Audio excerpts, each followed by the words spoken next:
Romance থেকে ভয়ঙ্কর twist, Apu আর আর্যল এপিসোডে এক্কেবারে ঝড়।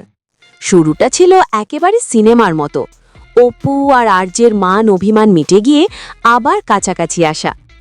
আর্য নিজে হাতে অপর্ণাকে সিট বেল্ট লাগিয়ে দিল।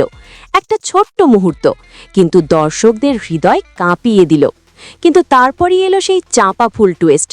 আর্যের পাগলামি দেখে সবাই হতবাক। রোম্যান্টিক আবহ থেকে হঠাৎ ভয়ঙ্কর মোড়, এমনটা কেউ কল্পনাও করেনি।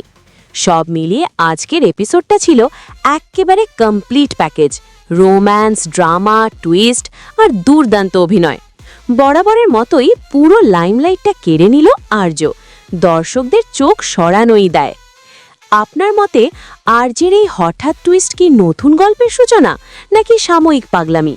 অপু আর্যের সম্পর্ক কি আরও গভীর হবে, নাকি আবার ভাঙনের পথে যাবে? দেখুন চিরদিন তুমি যে আমার, প্রতিদিন সন্ধে 6:30টায় শুধুমাত্র জি বাংলায়। আর এই রকমের ভিডিও সবার আগে পেতে আমাদের চ্যানেলটি সাবস্ক্রাইব করে রাখুন।